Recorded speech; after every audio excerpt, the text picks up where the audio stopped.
Welcome back to the latest edition of the Jake's Take with Jacob Elyachar Podcast. I'm your host, Jacob Elyachar, the chief content producer and writer of jakestake.com, a pop culture entertainment news website. Guys, before we get started, please make sure that if you're watching this on YouTube, please like and subscribe. And also, if you're listening to this on Apple Podcasts, Google Podcasts, Spotify, or Spreaker, please give us 5 stars and also subscribe. I'm very thrilled because rock and orchestra and classical music combined are incredible. And there's a new project coming called Rock Me Amadeus. It's coming to theaters in 2021. In fact, I have the co-creators of this new incredible musical. Please help me welcome soprano Alyson Cambridge, who has performed in countless venues around the world, including the Metropolitan Opera, the Kennedy Center, and the London's Royal Albert Hall. And plus, please help me welcome guitar virtuoso Tony Bruno, who has worked with Delta Goodwin, Enrique Iglesias, and Rihanna. Guys, welcome to the podcast. Thank you. Hey there. All righty, guys. Thank you so much for taking time out of your schedule to talk with me. I really appreciate it. So let's get down to business. So when did you get interested in music, and how did that passion evolve into the desire of pursuing a career in the music industry? Tony, you want to take that one first? Yeah, mine's really funny. I have 2 older brothers, and my oldest brother was like in a band, and I was the punk youngest brother, 7 years younger. And I one day started jamming with his guitar player, and his guitar player said, "Your brother's really good for his age." And then, much to my older brother's disappointment, the guy Steve invited me to join the band. And I started playing with him, and my brother was so furious. But that was it. I was hooked. I was like, oh, my God, people actually do this and make money? So I think I was like 13 years old, maybe 12 or 13. Awesome, Alyson. Yeah, so, I started playing music when I was really young. I started taking piano lessons when I was 4. But my career as an opera singer sort of actually began as a joke. In some ways, I was 12 years old, and I used to imitate any sort of singing voice that I heard on the radio, like you name it, pop, rock, jazz, whatever. My mom listened to a lot of opera when we were growing up, so I would imitate opera singers as a joke just to make my friends laugh. And our neighbor was over one day, and I was doing my opera voice, and she said, Alyson, you know what? That's not half bad. Maybe you should start taking some voice lessons. And I was 12 years old. I walked into this first voice lesson. The woman just shook her head. She's like, "You're a kid." She's like, "Let's just hear this opera voice." And I did it. And she goes, "You're only 12? And I was like, "Yeah." And she goes, "You're not going to sing like Madonna or Whitney Houston or any of those people." She was like, "I want to train you to be an opera singer." And that's how it all happened. And I went to school for it. And then, and then I got to New York City like 17 years ago and started singing at the Metropolitan Opera and around the world. So it all started with an impersonation. Awesome. Now, I'm very excited about Rock Me Amadeus. And can you please, guys, give me the origin story of Rock Me Amadeus and tell it to my audience? Well, Tony, maybe you should go first, maybe, because you started with a similar show before. Yeah. And then I sort of joined forces with you a couple of years ago. Yeah. So, do we mention? I guess it doesn't matter. We were, myself and Alyson were in a show called Rocktopia, but I was in it about a year and a half, maybe before you were. And, when it started out, it was a little bit different, actually a lot different in terms of the way it was presented. For me, when I got into it, it was really a classical music show with fusions of rock in it. But most of the people on stage, most of the, the outfits and everything, it was very, very classical, very, I wouldn't say stuffy, but more in that classical world. And because of that, our demographic was definitely the same. So little by little, myself and the violin player, Máiréad Nesbitt, from the Celtic Women, she and I started, getting a little edgy and sort of doing our own thing and taking it over. And that's when kind of Alyson got in. And then by the time she arrived, we were already transforming into more of a rock show with classical and opera elements in it. And now what we're trying to do is, maybe I'm getting ahead of myself. We want to balance it so that, like, this particular piece might be very opera heavy with moments of heavy rock in it, or it might be very rock or grunge or pop heavy with elements of classical music and opera in it, but not have a defined rule. No, it has to be this and it can't be that. Right. I mean, when I became a part of that show, I remember just being so excited about it, just about the sort of concept in general. And I will say, to Tony's point, because I do come from the opera and the classical world, even when I was telling my sort of fellow classical musician colleagues, hey, I'm about to be in this show that fuses classical and rock, a lot of them frankly turned their noses up at me. And they thought, I don't know, are you sort of selling out? You're not going to be singing opera to the highest level. Did you really train all these years and sing all around the world to then go do this rock fusion classical show?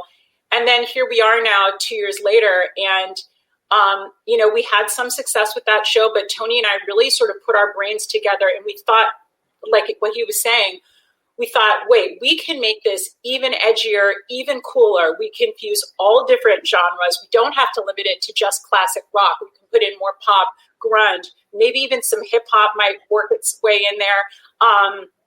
But it's such a collaborative effort with everybody that's in the cast.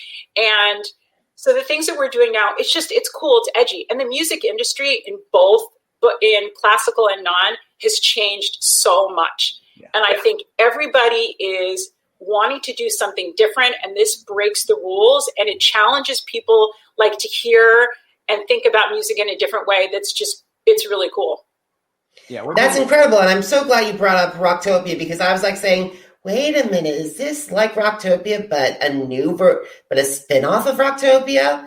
And like, I'm glad that you guys are combined, that you guys have taken the foundations of Rocktopia but expand upon it. And so there are some similarities and differences between both shows. Yes. I mean, the truth is, like, while we were in the show together, when Alyson first came in, I thought she and I would never hit it off as friends, because she's from a world that I don't understand.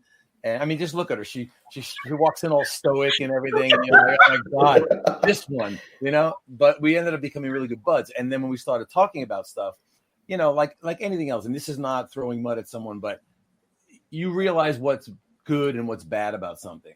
And we immediately realized what didn't work in that show, but they continued to do it, even though we, sometimes try to appeal to them and say, hey, what about this? What about that?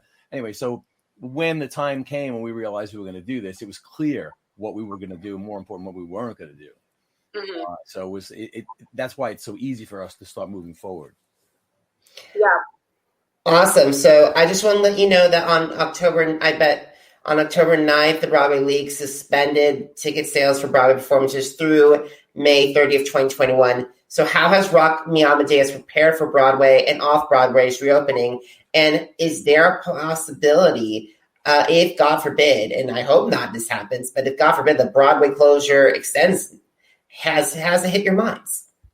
Mm-hmm. Yeah, for sure. It's something that we've been thinking about. And it's actually one of the reasons why we intentionally sort of left our initial press release somewhat ambiguous and just sort of said, the shows will be coming in summer of 2021 and not with a specific theater or opening date, because the truth of the matter is the whole pandemic, everything with COVID, it changes month to month and day to day. I will say that I'm encouraged by the news that we got today, that it's looking like there will be at least one, if not two vaccines sort of available, hopefully, by the time spring rolls around. And when just a month ago, I think a lot of us were prepared to be in this state perhaps until next fall. Even the announcement that the Olympics are planning to go ahead in July 2021. That I think is that's a really big announcement, because for a show like ours, where we could be at a Broadway theater, or we could also be at like an outdoor music festival. And so that's something that we've been looking at as well, because those sorts of things are likely to open up and be ready for the public to access before some of the closed-in theaters. So we've been prepared and looking at all different options, for sure. This is a perfect timeline for us, because we're doing, like, if we were to be putting a show together while there were venues available, we'd probably be a little bit more hasty in our decisions just to try and get the thing out there. Right. So now that we've got, Fauci said yesterday things won't get back to a normal life till the second or third quarter of next year, which isn't bad. That brings us to kind of right where we are now. Right. And that gives me and Alyson that amount of time. It's almost like, okay, you know what? We know exactly how much time we have to do what we're going to do. So now we're putting together the music, putting together these little videos and vignettes that we're going to be putting out, for social media and people to see. Plus, it gives us a good idea what works and what doesn't work. And then in a year's time, we'll hopefully have built up a huge fan base because of that. And then just take those individual 3-minute pieces and inflate them on steroids to 6-minute pieces and have a show. And one of the cool things about all of this, about sort of, in a way, it's sort of a blessing in disguise that we have this extra time, is what Tony said, is we're able to really interact with our audiences before we get to the stage. And so some of these musical pieces that we're putting out, and all of them are going to be original, by the way. So while there was some, strong influence from Rocktopia, all of the things that we're doing in Rock Me Amadeus, it's original creations from Tony and I and the rest of the cast collaborating. But we also get to have input from our audience who might come up with a mashup song suggestion that we hadn't even thought of, So that's one of the really cool things about sort of being out there in the social media universe and in this space right now before we hit the stage. Awesome. I'm so happy to hear that. But I would love to hear a deep dive into the arrangement process, because how have you and your team be able to merge not just these rock classics and opera classics and orchestral pieces, but you also mentioned some hip hop and pop. Can you share that arrangement process? Because I'm very intrigued by it. So am I. We'll let you know when we figure it out. It's funny. I think it really starts with people just throwing out suggestions. And because I'm not very, literate in opera, I'm more literate in classical music than I am opera. So we'll just throw songs out there, like ideas. And then somehow, like all of a sudden, wait, what did you just say? This song? Oh my God. This and that song have very similar chord structures and similar meanings or similar sentiments or similar mood. But they have to have a tapestry somewhere in there. It can't just be like, well, this song would sound cool with that song for no apparent reason. So it's really about people making suggestions and then looking at them and saying, hold on a second, this and this would be amazing together. And then, of course, finding a way to do it. The ironic thing is, I thought in the beginning that the actual heavy lifting was going to be the hard part, like now I got to do it. Now I got to put the music together. Now that we've made a decision. But when you find the right two songs, it almost writes itself. Because each song has, you got to remember, we're dealing with an audience that has a limited vocabulary of pretty much all this, including classic rock and hip hop. So what do? You find the most recognizable part of the song, like the iconic part of an iconic song. You definitely use that, and you work backwards into parts of it that maybe aren't as popular, but you definitely start with that. So it's like a collection of hits within an arrangement. Right. That's incredible. And I was looking over the cast, and you guys have some pretty heavy hitters like Dee Snider. And I was looking at, you have Broadway veterans, you have Billboard superstars, reality TV alums. So how did you and your team put together this ensemble? Well, I really all happened very organically. I will say there are a lot of the cast members who were a part of Rocktopia either on Broadway or when we were touring. But I think something sort of when we knew that show was sort of coming to a close, and then when Tony and I began working in earnest on producing and creating Rock Me Amadeus, our guts told us, like, look, we know we have these really talented people that gelled so well in this other show. Let's see who would be willing and interested to move forward with a new show. And very happily, everybody said yes, that was interested and available. And like you said, it's a lot of heavy hitters. Tony Vincent is certainly very well known in the Broadway world. We have Chloe Lowry from Trans-Siberian Orchestra. You mentioned Dee. Toby Rand, Kia Warren are incredible vocalists. we actually have a new opera singer who was not part of the other show, Victor Ryan Robertson, who's just an incredible operatic tenor, but also was in 3 Mo tenors and can do lots of like pop and jazz stuff as well. And then we have a great band, and Luis Guzman, who's played with lots of amazing artists, and Brian Delaney, Henry Aronson, who's been on Broadway a lot. And then, of course, we have Máiréad Nesbitt, who's just, she's our little Irish fairy princess, virtuosic violinist, who's just amazing. And on my side, too. Yeah. Yeah. All right.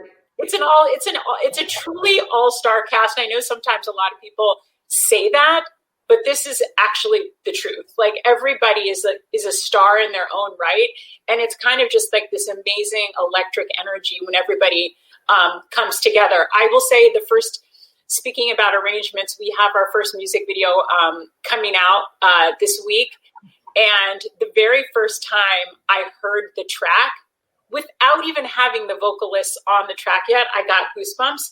And then when people started putting their vocals into it, I was like, this is so cool. It got me so excited. And so, I don't know, in case you couldn't tell, we're excited to talk about the show because it's a lot of stuff.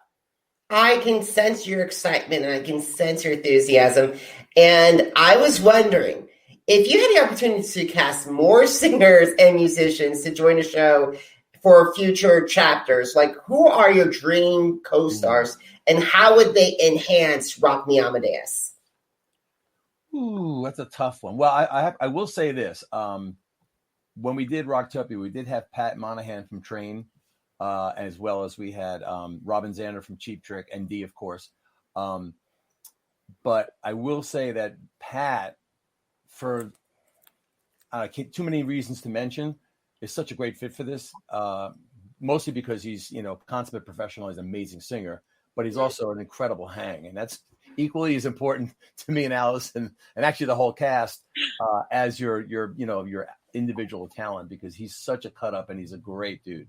So I would love to get him back. I'd love to get Robin back too. We did such cool pieces with those guys. I don't know if you saw any of that stuff, but in those pieces, I basically put those arrangements together, so I don't want to see them go to waste.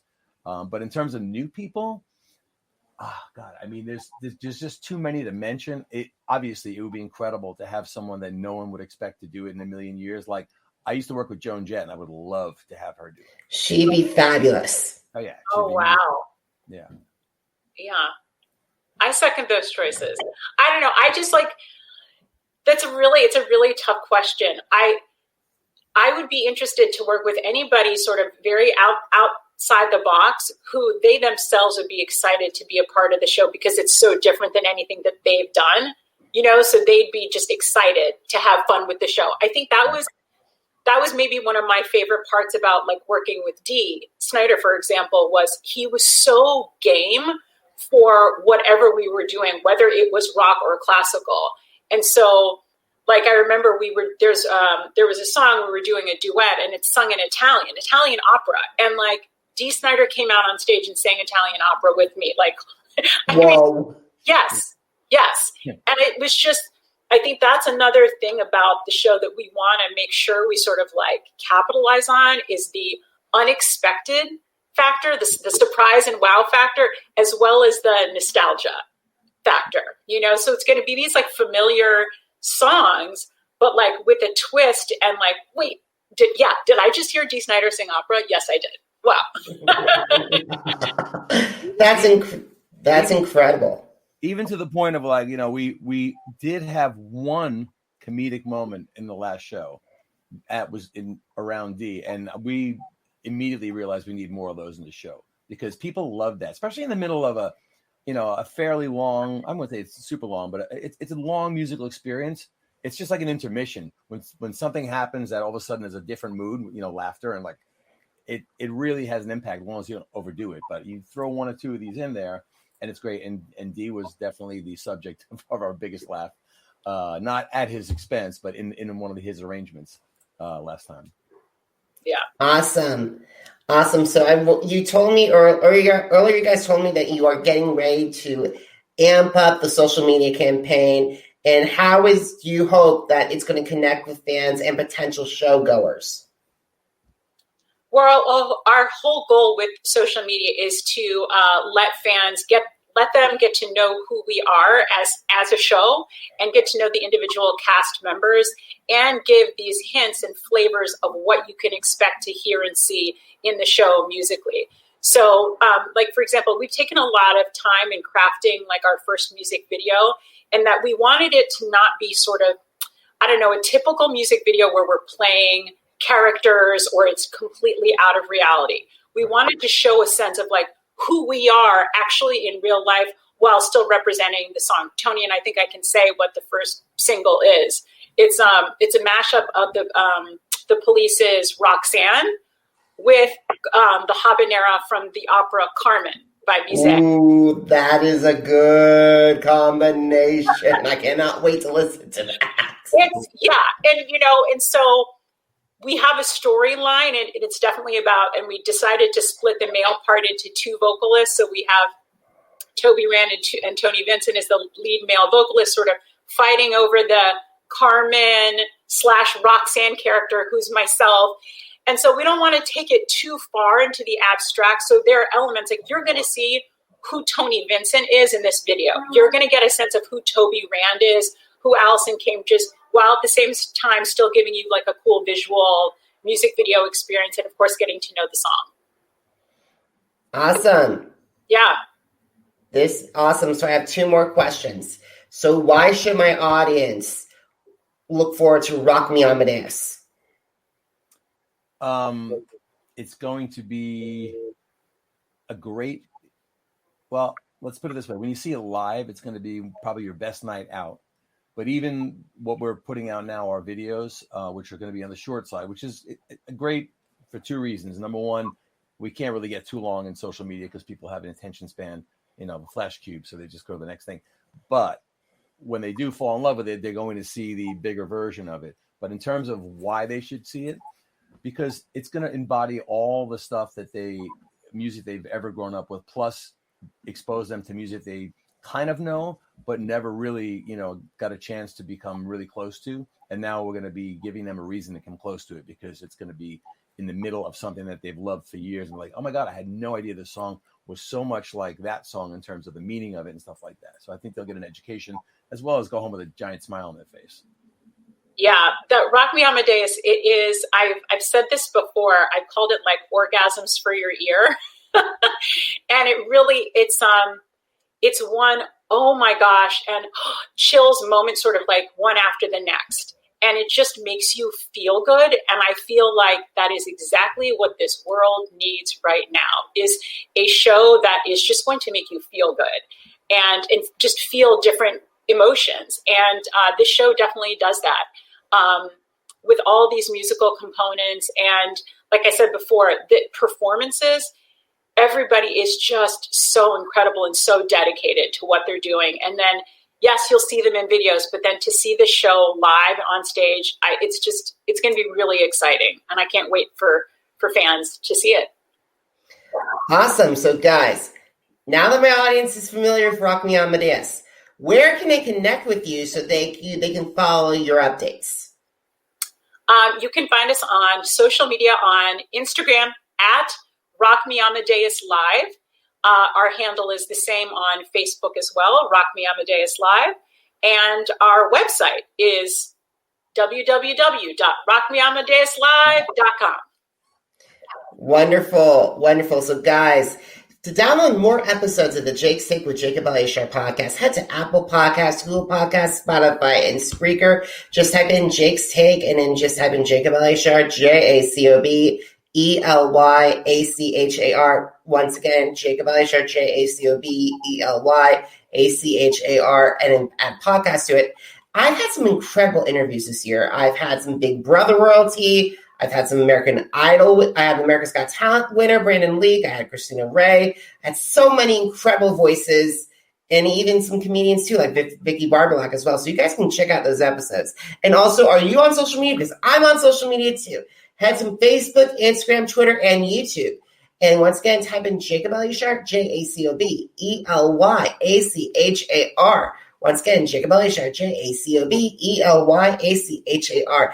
And finally, for all my takes on Broadway and music and The Masked Singer, America's Got Talent, head to jakes-take.com. Once again, jakes-take.com.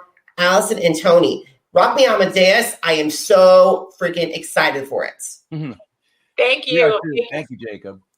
And I have a feel, and I cannot wait for that first single, and I cannot wait to hear the rest of that production. And guys, thank you so much for taking time on your schedule to speak with me. And also to my listeners and to my viewers, thank you so much for watching. Thank you so much for listening. And until next time, have a great one. Bye.